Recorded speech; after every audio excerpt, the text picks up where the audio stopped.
Good morning, everybody. It's Andrew McCarthy. I'm at the top of the hill overlooking Cape Spear, that's in the background, the most eastern point of land in North America, and Freshwater Bay. Now, for those of you who read my blogs, you know there's a story about Freshwater Bay, and for anybody that's been on tour with me, I've shared this many times, though in recent years, the story's changed. Guests would often ask, where'd the name Freshwater come from? Is that really fresh water? I'd say, no, you know it's not fresh water. Lord suffer, man. Look at it. It's the ocean. I said, most likely, there's a little barishwa down there. There's a freshwater pond. Perhaps it's deep. They would have pulled their ships in there, and they would have taken on their fresh water before they crossed the Atlantic. There were also communities down here. And there's lots of beautiful rivers, and as a result, it was a good place for fresh water, maybe the reason that they settled there. But no, the bay is not fresh water. Or so I thought. A few years ago, you may remember, I started lobster fishing with a great friend of ours, a family of friends now, the Bolts, originally from English Harbour East, Jerome Bolt, Wade Bolt, and Noah Bolt, 3 generations of fishermen. And we're now based in Mount Pearl, and our thoughts are with them, given what's going on with the COVID this week. But we were fishing lobster, and it was one of my first trips, and we had filled our boat, and we had stopped in Freshwater Bay to transfer we used to keep a lobster pound there. We still have a lobster pound there, but we would transfer our lobster that we caught that day into the pound.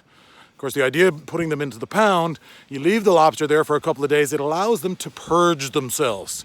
That means to empty their stomachs so that when they're sold, when people eat them, you have a nice, clean lobster, especially when it comes to that beautiful guacamole that's in their middle.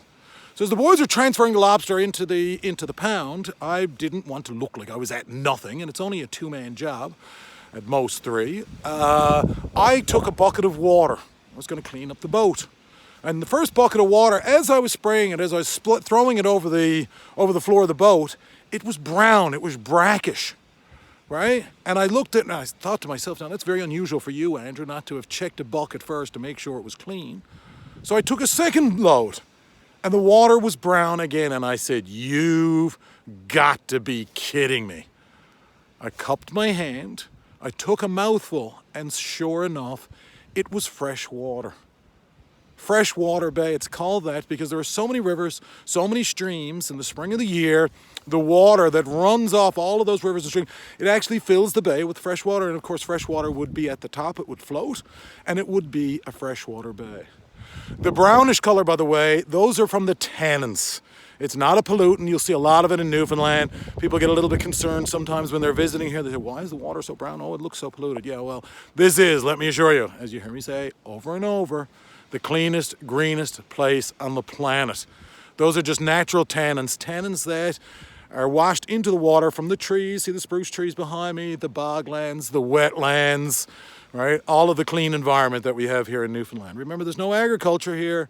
There's no manufacturing. There's no industry. Thus, there's no pesticides, insecticides, herbicides.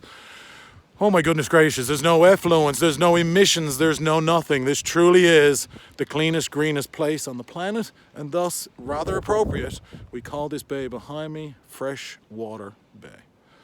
I hope you're enjoying these, getting some good comments. If you can't come to me, well, perhaps these will get to you. All our best from Newfoundland. Thanks, guys.